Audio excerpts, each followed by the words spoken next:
Hello and welcome to At the Leadership Table with retired Major General Jim Hoyer. Oftentimes people hear the word leader and they think only of political leaders, but leaders come in many forms, and that's worth exploring.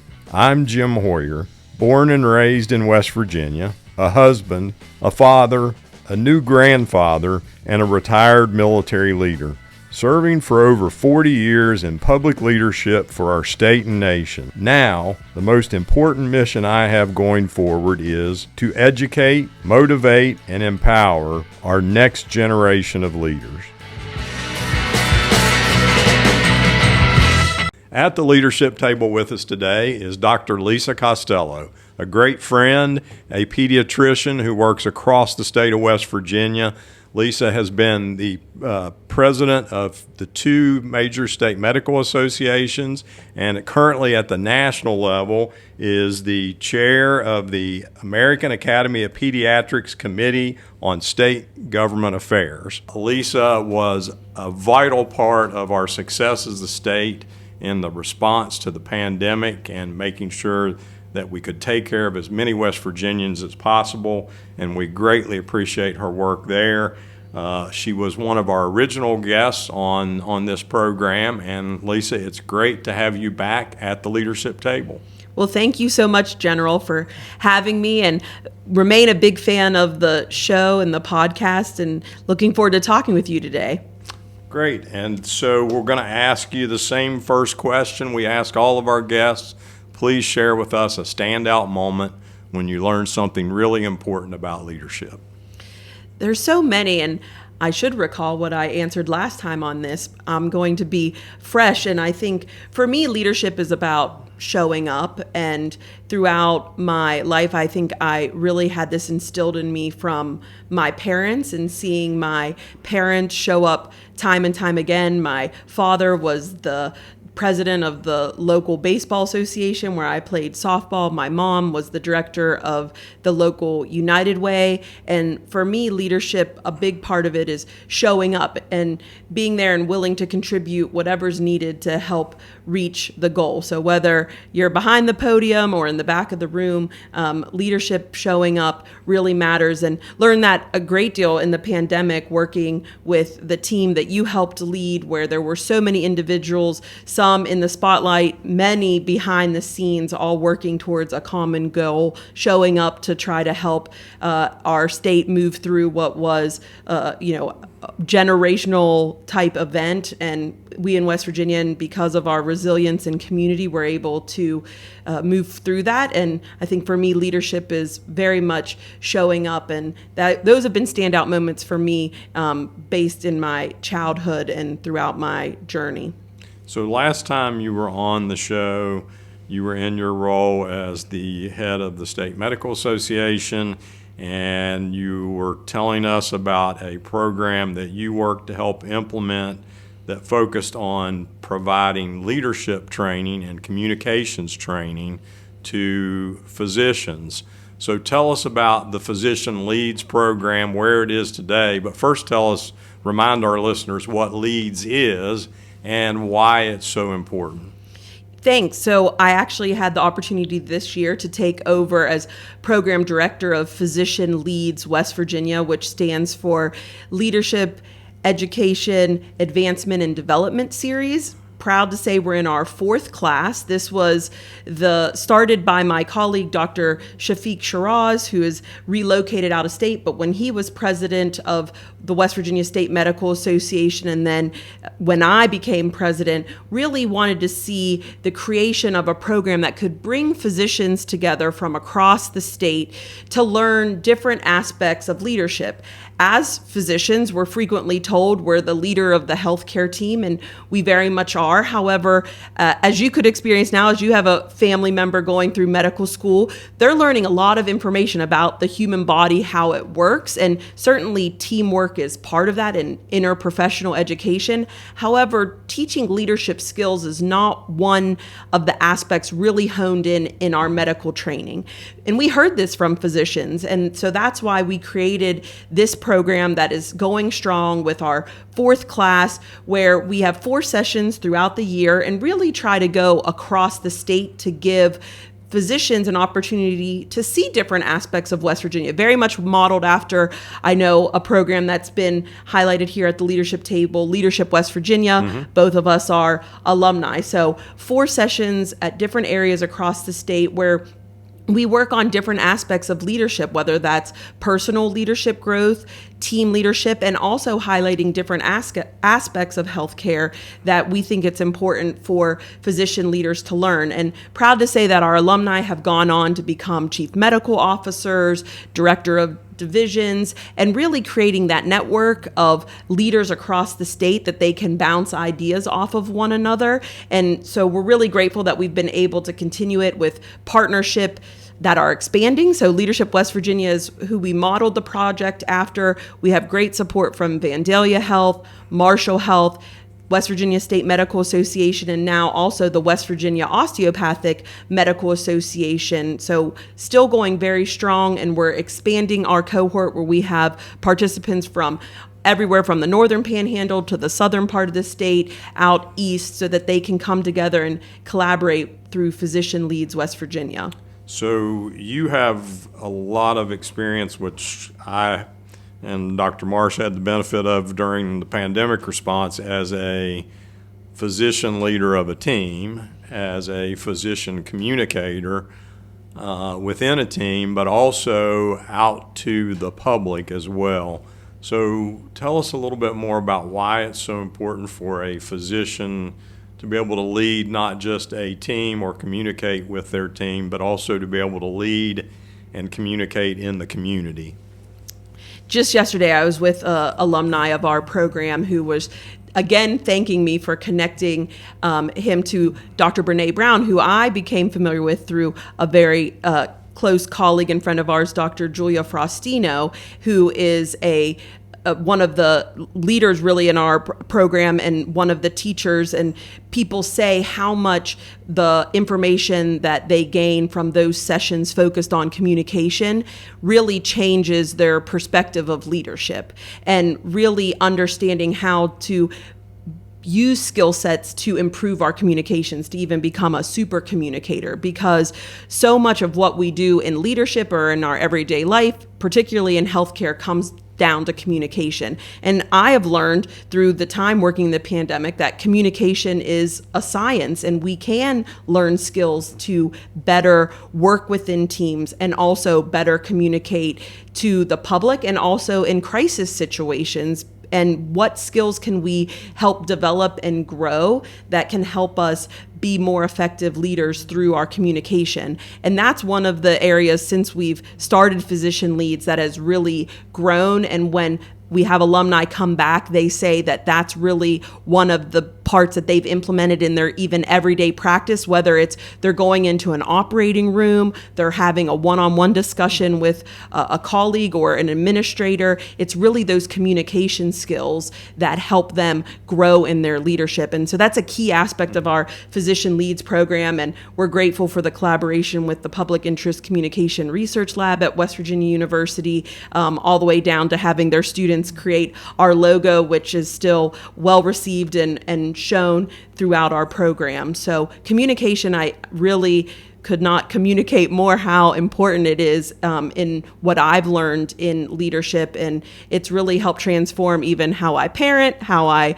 practice medicine, and how I try to lead in the different opportunities I've had the chance to. So you have the opportunity now to work in a state-of-the-art facility in the new WVU Golisino's Children's Hospital.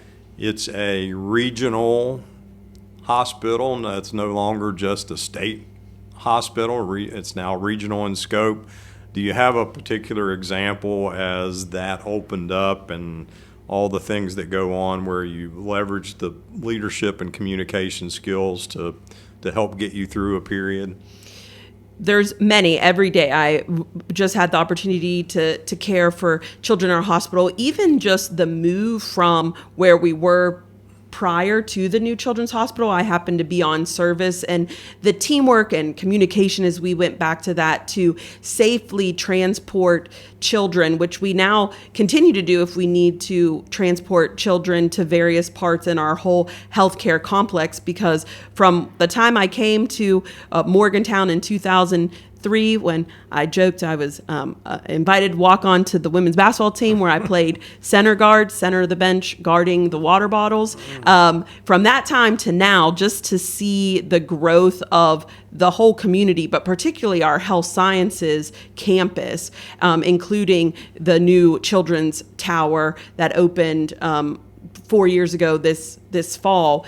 It's been such a transformational resource for our community and our region, and the leadership communication that we see working through is whether the hospital is really busy or trying to uniquely address the needs that we can, and also including the whole aspect of the patient care experience, engaging supportive care and spiritual care and trying to have resources for the families. One of probably the best additions has been putting a washer and dryer in the children's hospital, because when your child is faced with really tough times, parents, caregivers want a sense of normalcy, and having even the capability to go get your clothes washed can really make a difference, particularly when someone may need to be in the hospital for a longer period of time. So as I commented from the beginning, showing up, there's members of the teams that I get to work in that show up every day to help the children in our communities and really beyond, as we've continued to grow the outreach that we have through children's. So, as I understand it, you're going to now take on the role of director for the LEADS program. So, talk a little bit about, as you go into this 5th year now, what is your vision for the future of that program? We're really excited that we've been able to grow and bring more groups in. The West Virginia Osteopathic Medical Association, with now the Associate Director, Dr. Matt Davis, who holds many different leadership positions, including in scouting, I know an area near and dear to your heart. And really, he's been able to help us expand opportunities, because we want this leadership program to meet the needs of physicians and our communities. And really, we're now, because we've been around for 4 years, people hear about it and already try to promote other people or identify other individuals who may be interested in learning more about leadership. So we want to sustain this program. And that's what I look back with Leadership West Virginia, which when I was going through the program was around its 30th year anniversary, is to sustain this program and engage our alumni more to really create this network that physicians, and we've even had some other healthcare professionals. We've had dentists, we've had psychologists, knowing that literally it's in the name, it's designed more for physicians. We've had even other healthcare professionals engage in this, and we want to create that network so that individuals can work together to help address some of the issues, because we may think we are very geographically diverse. However, some of the issues faced in the Northern Panhandle are similar to the ones faced in the Southern coal fields to the Eastern Panhandle. And so by bringing perspectives of different geographic areas, different specialty backgrounds, different work locations, we can hopefully better collaborate on even implementing some projects that we can work for advancing health and well-being for the people in our state. So that's one of the main goals, is to continue to grow and to offer this program all the way down to trainees. I'm really grateful we have trainees, people studying and still in their medical education journey going through the program. So identifying early in their med ed journey that leadership is important and they want to take that opportunity to hone those skills. So it's one of the area of a growth mindset that we want to continue to grow and sustain what we've been able to do. So we successfully had our first session, and our next session will be coming up here in a few weeks. And then this year, very excited to announce that our graduation is going to be in collaboration with the first ever joint meeting of the West Virginia State Medical Association and the West Virginia Osteopathic Medical Association, bringing together the largest gathering of physicians in West Virginia to date. So that collaborative approach that, frankly, sir, I learned a lot from you in the pandemic of working together and all pulling the rope in the same direction to try to address some of the challenges that our state faces. And that's what we're excited to do with this program, and to cap it off at this first ever joint meeting of the two largest medical association for physicians in West Virginia. So bringing those two associations together, to me, seems like a pretty important step for the state of West Virginia going forward, to get all of our physicians trying to speak with one voice on population health and the various things that we need to do to move this state forward, because we know that without a healthy population, without a healthy workforce, we're never going to go back to what I refer to as achieving our full potential. So talk a little bit more about that. We've seen many examples in the pandemic, although it was an incredibly traumatic time and a lot of hardships. There were also some good models from that, many of which here in West Virginia that we were able to lead. And so really the collaboration that I saw during that time was really special. And we've been now trying to see what we can do even at a smaller level, and having associations work together. We certainly have our own independent goals and missions. However, when we really sit down at the leadership table, if you will, and talk about what our shared vision and goals are, there's so much that overlaps. And so bringing people together to have those conversations as our groups continue to do their independent work, I think is really important as we pool resources and see where we can collaborate more, leaning into our membership and the ideas that are brought forth. And that's what the Physician Leads West Virginia program tries to do as well, to train individuals on topics like communication and also advocacy and even community partnerships, so that we can see who we can better collaborate with to reach the needs of our patients, because there's so many aspects that impact health. Transportation, people might not think, well, if you can't make it to your needed appointment or procedure, that's a real big challenge. And we've certainly grown in telehealth and opportunities. However, we need to have strong broadband. And the list could go on, whether it's education for kids that I care with, having strong education. You're so exactly right. We really need to have a strong base of health. However, so many aspects of our community impact health, and having physician leaderships collaboratively work together can better address those needs and pool our resources and be innovative in how we can address uniquely the needs of West Virginians and those in Appalachia, which may and frequently do differ from more urban areas or individuals that don't necessarily live in Appalachia or in rural America. Mm-hmm. And you mentioned transportation. We're significantly focused right now on bringing broadband to the entire state, which we definitely need to do. But in your experience as a physician, telehealth is important because you can get to those patients, but is that transportation just as important as broadband? Because on occasion, you really need that personal face-to-face interaction for a patient to feel like they're being effectively cared for. Absolutely. Telehealth has really helped us expand outreach, particularly in follow-up visits. However, there are certain cases in which physically you need to see someone.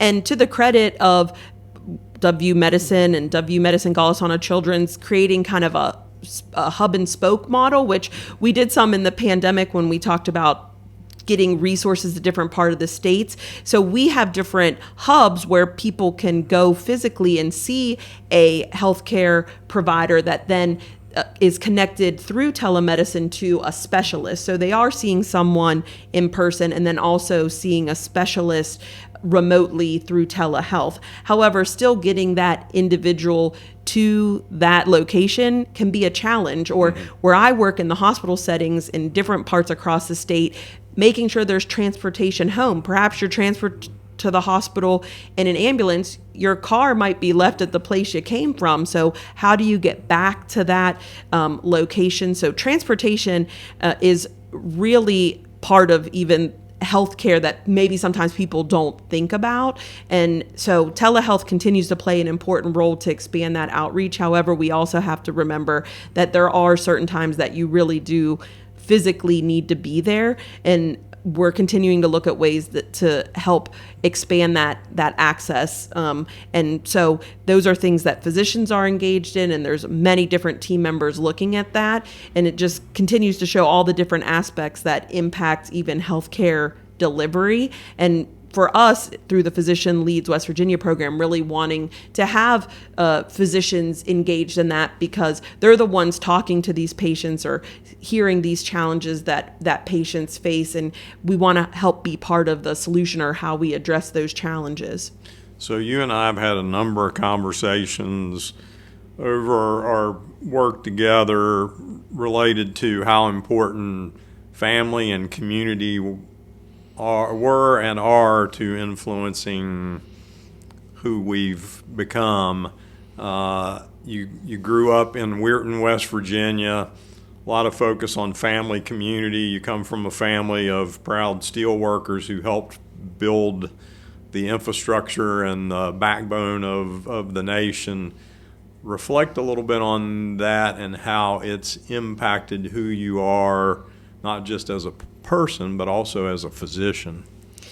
For me, I've always said I'm very fortunate to have a very supportive family that instilled in me hard work, perseverance, determination from a very early age. It's not cliche that I say I watched my dad walk to work in the snowstorm. It's part of the reason why geographically I live within a distance that I could walk to the hospital if needed, because that's what I grew up and will show up. I think what I've also learned and grow, I already mentioned Dr. Brene Brown, but really leaning into her work of courageous leadership and really fostering environments with trainees that I work with, and sharing on those roots of my past and the hard work, determination, persistence, but also creating spaces that we can be brave and talk about, because we know things have changed over time, whether it's technology, advancements in science, is making sure that we can all find better ways to communicate,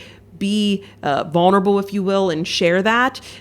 And we can still work hard, but also make sure that we take care of ourselves. So the foundation that I had growing up, and I'm now really grateful to get to go back to my hometown hospital and work, and also share time with family there. And that's been an incredibly personally rewarding aspect of my journey, to get to return to my hometown, even though I call Morgantown home now, getting to go back and see people that still continue to work hard and care about their community, and having that from early on in my life help me have my core values of service and faith to be able to serve others. And I'm grateful to get to do that in my home state.